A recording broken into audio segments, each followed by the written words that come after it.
The Forgotten Eagle. Chapter 1: The Eagle's Shadow. The mud of the Danubius did not care for the glory of Rome. It clutched at the iron-shod soles of Centurion Marcus Valerius's caligae with a wet, heavy suction, as if the earth itself were trying to drag the 14th Legion Gemina down into the dark waters before the barbarians could. Marcus stood on the low earthwork of the unfinished camp, his wool cloak, once a vibrant officer's scarlet, now stained the color of wet pine bark, wrapped tightly around his left shoulder.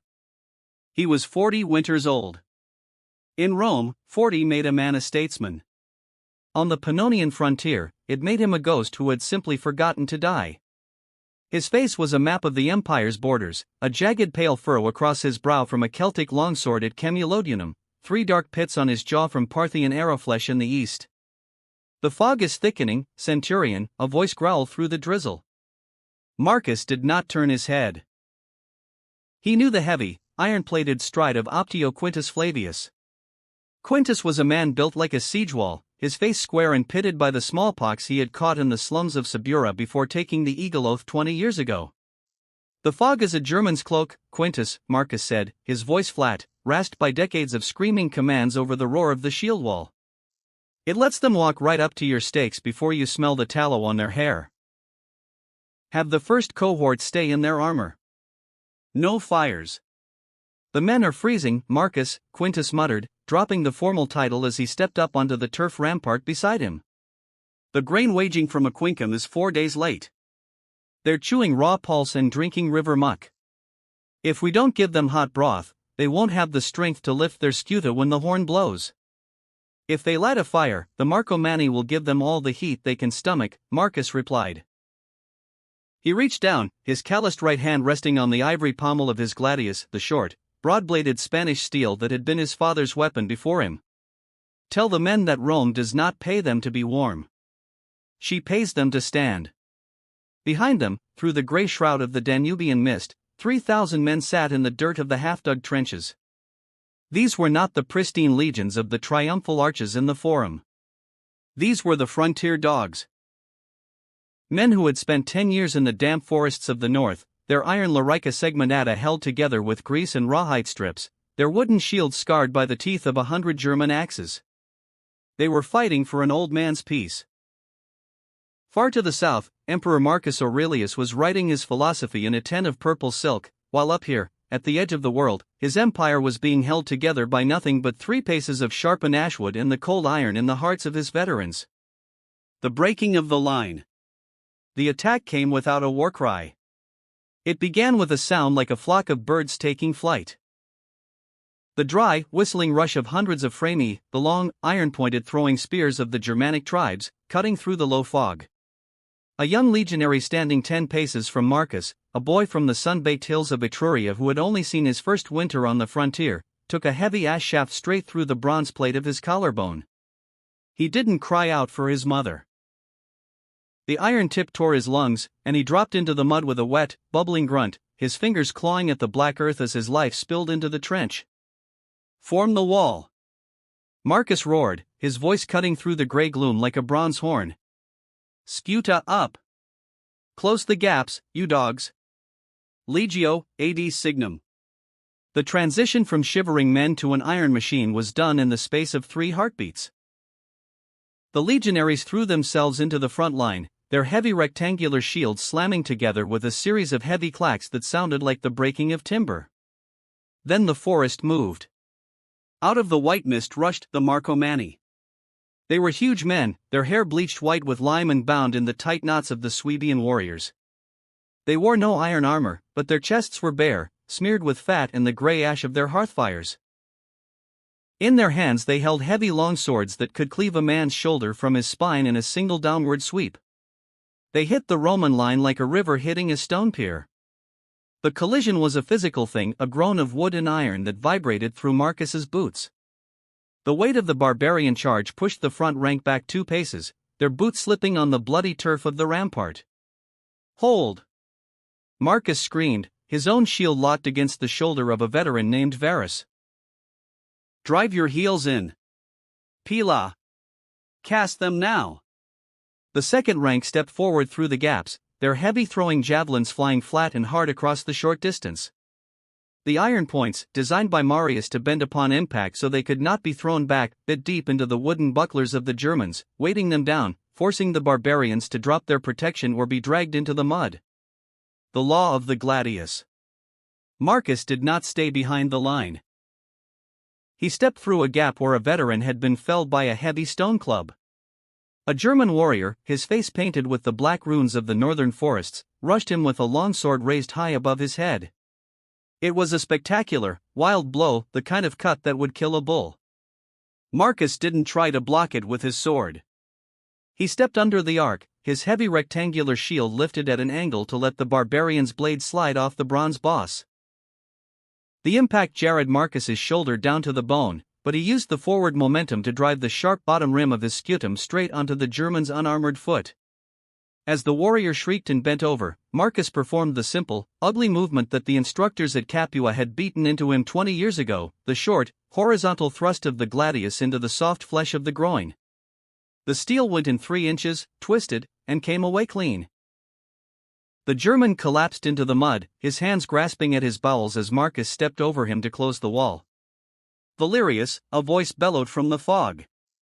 Through the steam of the fighting stood Boiarix, a chieftain of the Chatti who had taken gold from the Marcomanni to lead the vanguard. He wore a heavy bronze collar around his neck, and his sword was notched from the shields of a dozen centurions. "You should have stayed in Rome, old man," the chieftain shouted in broken Latin, spitting a mouthful of bloody foam onto Marcus's shield. "Your emperor has no eagles left to save you." "I don't need an eagle to kill a dog," Marcus said. They met in the narrow space between the ditch and the stakes, where the rolling of the mud made every step a gamble with the underworld. Boiarix struck first, a sweeping horizontal cut that bit 2 inches deep into the wood of Marcus's shield. The sword was stuck for a heartbeat. It was all the time Marcus needed. He didn't pull his shield back, he pushed it forward, pinning Boiarix's hand against the iron-shod rim, and drove his gladius upward beneath the chieftain's bronze collar, straight through the throat until the tip struck the spine. The cost of the frontier. By the time the sun had climbed through the thick gray wool of the eastern sky, the fighting was done. The fog had lifted, revealing 300 barbarian dead scattered across the trenches like logs after a spring flood. Marcus sat on an upturned grain chest by the command tent, his right hand shaking slightly as he used a piece of drywall to clean the blood from his father's sword. His left shoulder was numb, the purple bruising already spreading down to his chest where a German club had shattered his iron shoulder guard. Quintus approached him, holding a broken spear haft that he was using as a crutch. "We held the camp, Marcus," the Optio said, his eyes looking back at the long line of legionaries who were dragging the dead into the deep river ditches. Marcus looked past him, toward the dark, endless wall of the northern forest that lay beyond the river, a forest that seemed to stretch all the way to the frozen edge of the world. "We held the dirt, Quintus," Marcus said, his voice dropping into a quiet, cold rasp. "But the barbarians didn't bring their women today. They didn't bring their cattle. This was only the watchdog." He stood up, his joints popping like dry twigs as he looked at the dark tree line. "Pack the shields. Get the blacksmiths to mend the iron. The great hunt hasn't even begun." Chapter 2, The Lost Cohort. The Danubius did not freeze that November. It thickened into a black sludge that carried the corpses of horses and broken pine rafts down from the high valleys of the west. 2 days after the attack on the trenches, an imperial messenger arrived from Carnuntum. He rode a Thracian stallion that was blind in its left eye, its flanks caked in salt crust and frozen river mud. The man did not carry the standard dispatch tubes of the governor, he carried a small leather scroll case wrapped in the purple silk of the emperor's personal bureau. Marcus Valerius sat in the cold lean-to that served as his headquarters, his left shoulder bound in tight linen that smelled of old vinegar and boiled pine needles. He used his right hand to crack the wax seal of the scroll. The wax was the color of dried bull blood. "We are moving, Centurion?" Quintus Flavius asked. The big Optio was standing by the doorpost, sharpening the iron point of a pylon with a coarse river stone. The steady shrk of the rock against the metal was the only music left in the camp. "Not the Legion," Marcus said, his eyes scanning the narrow Greek script written by the emperor's secretary. Just us. 70 men from the first cohort. Veteran shields only. Quintus stopped his sharpening, the stone hovering an inch above the iron head. 70 men? Into the forest? That's not a campaign, Marcus. That's an offering to the wolves. Marcus rolled the silk tightly, tucking it into his belt leather. 3 weeks ago, Marcus Bassius Rufus, the emperor's procurement legate, crossed the river 3 leagues north of here. He had a cavalry escort of 30 Batavian horsemen and 4 wagons of silver coin to buy the peace of the Quadi chieftains. They never reached the trading post at Lupadunum. The silver is gone, then, Quintus grunted, spitting onto the floor straw. The forest men are melting it down into arm rings before the snow hits the high barrens. The silver doesn't matter, Marcus said, standing up, his jaw tightening as the movement pulled at his torn shoulder muscles. Rufus carried the Codex Pannonica, the map of every secret iron mine, grain store, and mountain track from here to the borders of Dacia. If Ballomar gets his hands on those parchments, the Marcomanni won't just raid our frontier camps next spring. They'll be sitting in the theaters of Aquincum before the hay is cut. The selection of the 50. An hour before the midday watch, the first cohort stood in the muddy square of the camp under a sky that had turned the color of an old iron kettle. Marcus walked down the line of his century. He did not look at their faces, he looked at their boots and their hands. He chose the men whose leather was still whole and whose knuckles were scarred black from the shield rims. He picked Varus, the old Umbrian spearman who had survived the mountain skirmishes in Judea. He picked Lucius, a lean Gaul who could track a deer across wet granite, and he picked 30 others who had forgotten the names of their wives but knew the weight of every tooth on a German axe. No armor plates, Marcus commanded, his voice carrying over the whistling of the north wind. Leave the lorica behind. We wear the boiled hide jerkins and the iron skullcaps. If a man slips in the marshes over there, I don't want his bronze dragging him down to the ancestors. What about the standards, Centurion? Young Torquatus asked. He was the signifer, his shoulders covered in the heavy, yellow skin of a mountain bear, his fingers holding the silver image of the legion's eagle with a trembling pride. The eagle stays in the camp, boy, Marcus said, stepping close until the boy could smell the sour vinegar of his bandages. If we die in the trees, the barbarians don't get the feathers. You carry a short hunting spear and a lindenwood buckler. If you see me fall, you don't stay to pick up my bones. You run for the river. The black water. The 70 men crossed the Danubius in 3 flat-bottomed fishing punts just as the twilight was dying into a dark, greasy purple. The oars were wrapped in greased wool to kill the sound, but the water was so thick with silt that the hulls made a low, dry hiss as they cut through the current. The northern shore was a wall of black willows that grew straight out of the stinking mud. There was no path, no road, and no sign that Rome had ever crossed this water except for the rotting remains of a timber pier that the scouts had built 2 winters ago. Lucius, the Gallic tracker, was the first onto the bank. He dropped to his knees, his fingers digging into the cold slime of a deer path that ran north toward the high hills. The horseshoes are here, Centurion, the Gaul whispered, his hand lifting a small piece of rusted iron that had been torn from a Roman hoof. 4 days old. The mud has filled the tracks, but the willow branches are broken at the height of a man's shoulder when he sits on a Thracian saddle. Which way? Marcus asked, his hand resting on the hilt of his gladius. They weren't running, Lucius said, looking into the pitch-black throat of the oak forest ahead. They were walking. And there are no tracks of a fight here. The Batavians just rode into the trees. They were led, Quintus muttered, his heavy ash spear held low against his thigh. The Jarl's men, no, the chieftains, they had a guide from the inside. Move out, Marcus commanded. 2 paces distance between shields. Keep your fingers on the scabbard mouths. If a man speaks before dawn, I'll take his tongue myself. The throat of the woods. The Hercynian forest did not feel like land. It felt like an underground vault made of old wood and wet moss. The oak trees were 400 years old, their roots as thick as oxen, twisting out of the black earth like frozen serpents to trip the boots of the legionaries. By midnight, the fog had come back, thick and greasy with the stink of charcoal kilns and rotting leaves. Marcus led the column, his right hand guiding his steps by touching the cold, wet bark of the trees. His left arm was completely dead now, pinned inside his wool cloak to keep it from swinging against his belt iron. Every breath he took smelled of the old peat bogs that lay deep in the interior, a smell that reminded him of the tombs outside the Porta Capena in Rome, where his mother had been buried when the plums were ripe. Suddenly, Lucius stopped. He raised his right hand, 2 fingers extended. The column froze.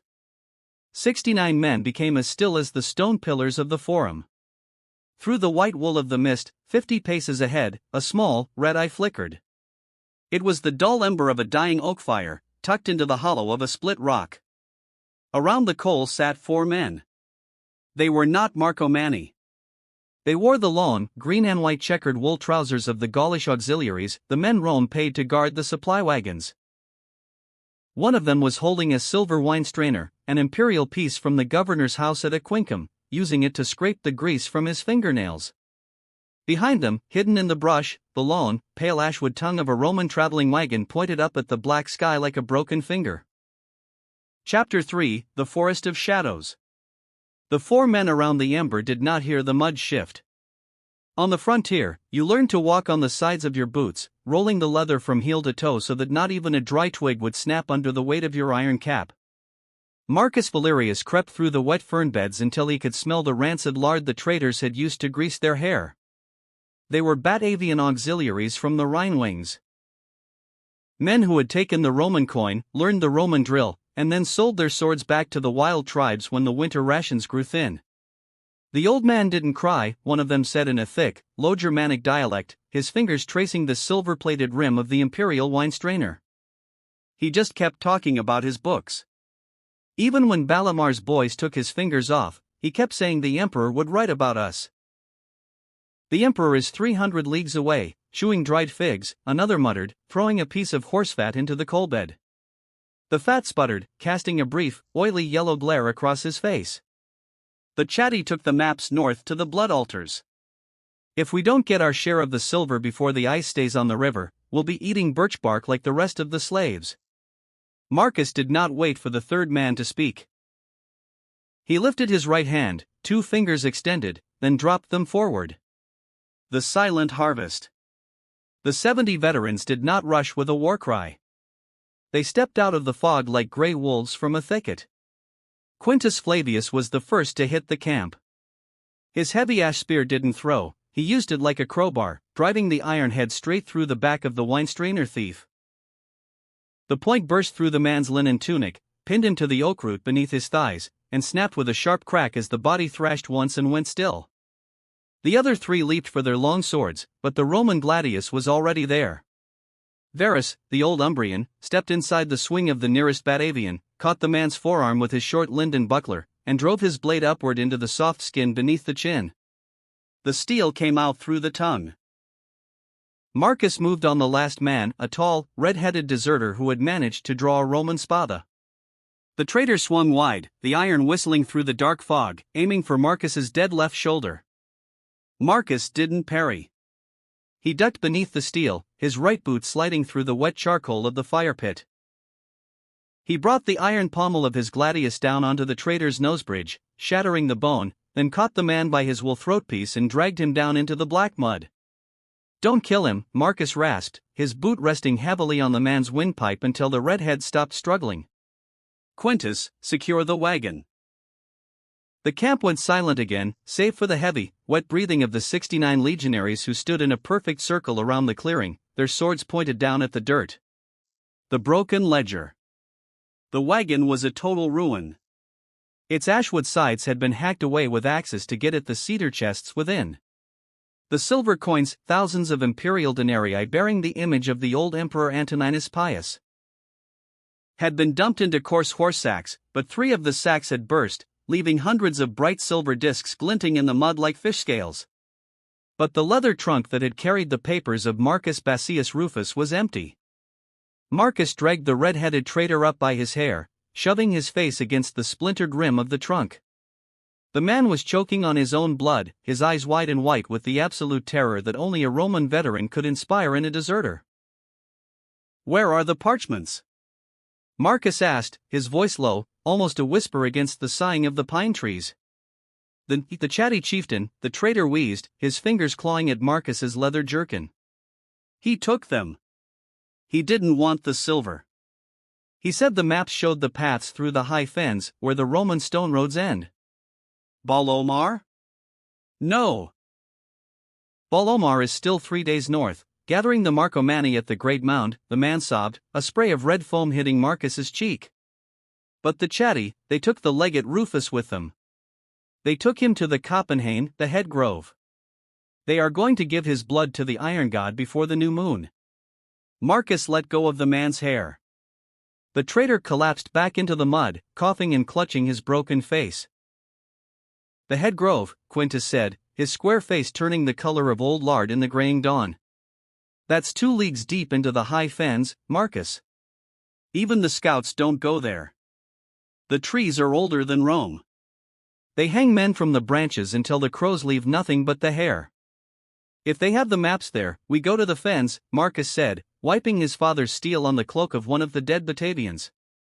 And him? Varus asked, pointing his bloody gladius at the red-headed deserter on the ground.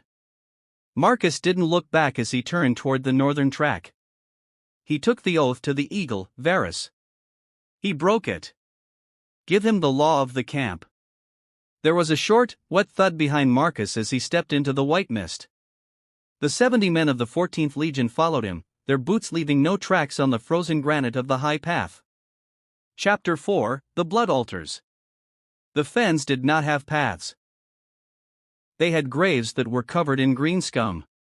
By the second hour of the morning, the granite hills had sloped down into a vast, flat basin where the black water sat 3 inches deep over a bed of rotting oak leaves.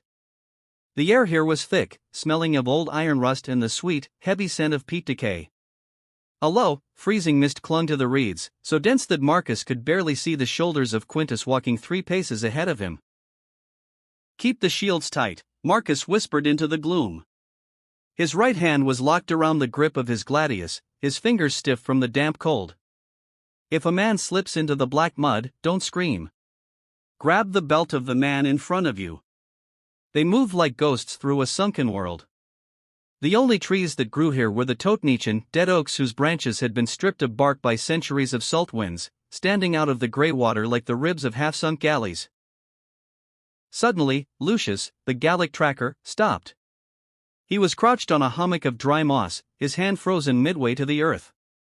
Listen, the Gaul breathed. Through the dead silence of the fen came a sound, not the roar of a war horn, but a rhythmic, low thud-thud-thud.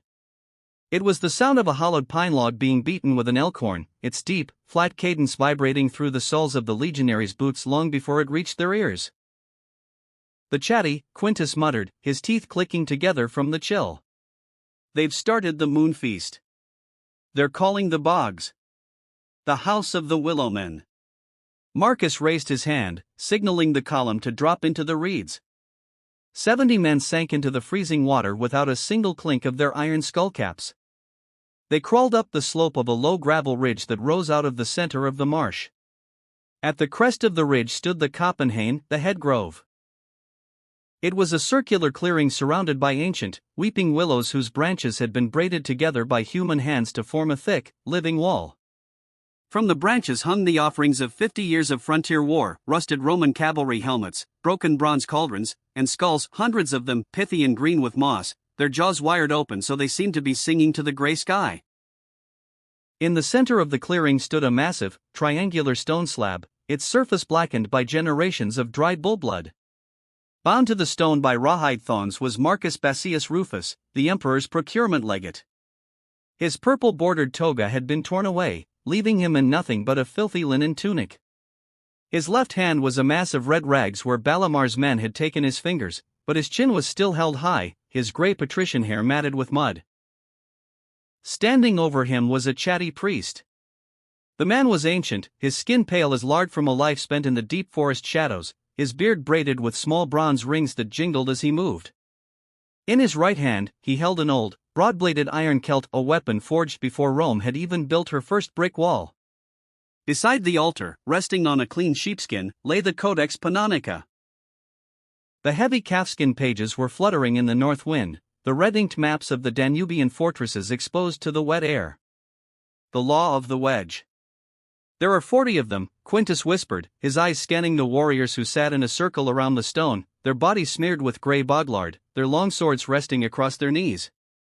They're drunk on the wild mead, Marcus. If we charge from the ridge, we can take the altar before they can get their fingers into their shield straps. We don't charge in a line, Marcus said, his voice dropping into that flat, merciless rasp that meant the soldier had replaced the man. The mud is too thick. If we spread out, they'll pick us off with the throwing spears. We form the cuneus, the iron wedge. Quintus, you take the point. Varus and Lucius on the flanks. We split them down the center like a dry log. The 70 veterans moved into position behind the crest, their shields locking together in a tight, triangular formation. The frontman held his buckler low, the men behind him overlapped their shields above his head, creating a sloped roof of hard oak and iron bronze. Marcus took his place in the belly of the wedge, his father's gladius held flat against his thigh. His dead left arm was bound so tightly to his ribs that he could feel his own heartbeat rattling against the leather bindings. For the eagle, Marcus whispered. Roma, 70 throats roared in unison, a single, massive explosion of sound that shattered the quiet of the fens. The wedge hit the willow wall at a dead run. The splintering of the grove. The braided branches didn't just part, they burst under the weight of 3 tons of packed Roman muscle. The chatty warriors didn't even have the time to rise from their pine logs before the iron point of the wedge was upon them. Quintus's heavy ash spear took the first man through the teeth, the force of the blow driving the warrior backward into the central fire pit, sending a great cloud of orange sparks and greasy wood smoke into the fog. Keep moving! Marcus screamed, stepping over a fallen body, his blade darting out in a short, horizontal thrust that caught a barbarian in the flank. Don't stop to kill the wounded. Forward! The chatty were fierce, but they were unarmored and disorganized. They fought with the wild fury of individuals, while the Roman wedge moved like an iron press, its sides bristling with short, stabbing blades that rose and fell with the rhythmic regularity of oars on a galley. The old priest turned to the altar, lifting his iron celt to drive it into the throat of the legate Rufus before the Romans could reach the stone. No! Marcus roared. He couldn't reach the altar with his sword, so he did what a frontier soldier does when the steel is too short. He threw his short linden buckler. The heavy wood disc spun through the smoke, its iron center boss catching the priest square across the wrist with a sharp crack. The ancient celt clattered onto the sacrificial stone, missing Rufus's throat by an inch. Before the priest could recover, Varus was upon him, his gladius entering the old man's ribs from behind, lifting him off his feet and dropping him into the dirt at the base of the altar. The weight of the ink. Marcus reached the stone, his boots sliding through the fresh blood that had collected in the hollows of the granite. With a single sweep of his blade, he cut the rawhide thongs that bound the legate. Rufus collapsed into Marcus's right arm, his breath rattling like dry leaves. The maps, the old man wheezed, his remaining fingers clawing at Marcus's blood-stained cloak. Valerius, don't let Ballomar. I have them, my lord, Marcus said, his right hand scooping the Codex Pannonica from the sheepskin and tucking it deep inside his leather jerkin, against his own skin. Marcus! Quintus roared from the edge of the clearing. The big Optio was looking north, past the braided willow wall. Through the thinning fog of the high fens, the sound of the pine log drum had stopped. In its place came a new sound. The terrifying, brassy roar of dozens of carnixes, the long, bronze war horns of the northern tribes. Out of the deep forest beyond the bog, 3 dark columns of men were emerging. They were not the disorganized chatty of the fens, these were the royal guard of Ballomar himself, men clad in stolen Roman mailshirts, carrying long Suebian shields, their iron spears forming a forest of black teeth against the sky. There were at least 500 of them. The watchdog is dead, Centurion, Varus said, wiping his blade on his tunic, his face pale beneath the soot. The pack is here. Marcus looked at the 500 spears closing the northern exit, then back at his 68 remaining men, their breath rising in white plumes into the freezing air. We don't go back to the river, Marcus said, his eyes fixing on the iron horns of the Marcomanni. We go north. We make them chase the maps through the stone tracks.